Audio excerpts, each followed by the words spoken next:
បន្ទាប់ពីវីដេអូមុនគឺពួកខ្ញុំពូនភ្នំខ្សាច់បងប្អូនណាគឺចង្ហាន់ពេលព្រឹកហើយ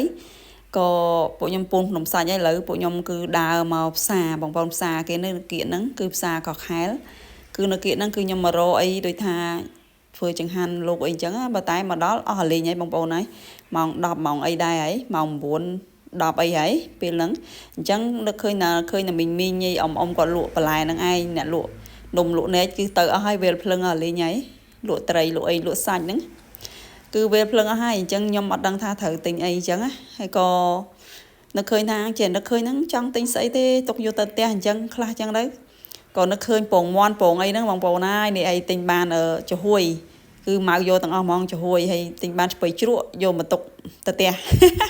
ហើយចំហួយហ្នឹងគឺយកទៅធ្វើចង្ហាន់លោកបងប្អូនហើយក៏ខ្ញុំមកដើរមកដល់នេះក៏ឃើញផ្កានេះខ្ញុំនៅតូចគឺម្ដាយខ្ញុំឲ្យរើសយកផ្កាហ្នឹងយកទៅដាំទឹកពេលគាត់ឆ្លងទន្លេណាបងប្អូនហាលវាឲ្យក្រៀមហើយយកទៅដាំទឹកឲ្យទុកឲ្យក្រហមអញ្ចឹងណាពេលឆ្លងទន្លេបងអូនខ្ញុំនៅតូចបងប្អូនហើយស្អាតណាស់ផ្កាហ្នឹងស្អាតមែនតើហ្មងចង់រនឹកឈ្មោះអត់ចង់ឃើញទៀតនេះផ្ការាំងភ្នំចាហ្នឹងហើយបន្ទាប់មកក៏ខ្ញុំក៏លេចទៅឃើញនេះឆាត់ដាក់រៀបដាក់អីចឹងទៅទំនោរមួយយ៉ាងដែរគឺក្នុងវត្តហ្នឹងគឺទំនោរមួយយ៉ាងដែរបងប្អូនឃើញទេដាក់ទៅគឺថាសុភ័ណភាពវាមានសុភ័ណភាពដែរអញ្ចឹងណាហើយក៏ខ្ញុំក៏នាំគ្នាដើរចូលទៅក្នុងនេះវិញក្នុងសាលាវិញដើម្បីរៀបចំដូចថាមានចេកមានអីមាននំអញ្ចឹងរៀបចំចង្ហាន់ថ្ងៃត្រង់តែម្ដងគឺខ្ញុំទៅផ្សារហ្នឹងរត់រះមកវិញដើម្បីអីកុំឲ្យហួសចង្ហាន់ថ្ងៃត្រង់មកដល់គឺរៀបចេករៀបអីចឹងទៅខ្ញុំទិញចេកពងមាន់បាន2ស្និតផ្ញើយាយខ្ញុំទិញ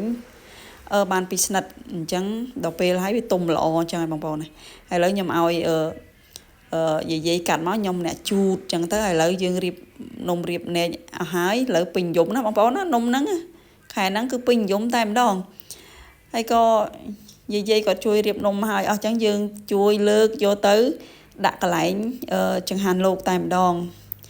ហើយយើងរៀបអញ្ចឹងណាបងប្អូនណាហើយឥឡូវនេះមកដល់កន្លែងនេះគឺដូចថាកូនសិស្សសាលាហ្នឹងគាត់ជួយរៀបចំលើកយកមកដាក់អញ្ចឹងឲ្យមានរបៀបអញ្ចឹងទៅណាបងប្អូនគឺខ្ញុំសរសើរពួកគាត់ណានេះឥឡូវពួកគាត់មកជួយជូតចានជូតស្លាបព្រាអញ្ចឹងទៅគឺជួយដូចថាយាយលើកត្រូវការអញ្ចឹងគាត់លើកឲ្យមួយចុងអញ្ចឹងសភា10ចាន10អីអញ្ចឹងទៅហើយនេះកញ្ញាឃើញខ្ញុំថតហ្នឹងគឺនាំគ្នាកិច្ចខ្ញុំថាឃើញកាមេរ៉ានាំគ្នាកិច្ចឥឡូវខ្ញុំទៅយកបាយបានមកកូនឆ្នាំងមកយកមកចែកយាយដូចថាកៅគាត់ដួសអញ្ចឹងទៅចែកយាយម្នាក់ចានដើម្បីទៅរាប់បាតណាបងប្អូនរាប់បាតទាំងអស់គ្នាទាំងចង្ហាន់ថ្ងៃត្រង់ហ្នឹងឯងហើយខ្ញុំបានមួយចានហើយគឺត្រៀមលុយកាក់អីចឹងទៅរាប់បាតណាបងប្អូនឥឡូវនេះនាំគ្នាទៅរាប់បាតហើយវីដេអូខ្ញុំគឺអត់មានអីច្រើនទេបងប្អូនគឺមានតែប៉ុណ្្នឹងទេអរគុណច្រើនសម្រាប់ការ like ការ share ការ comment ល្អអរគុណច្រើនជួបគ្នាវគ្គក្រោយ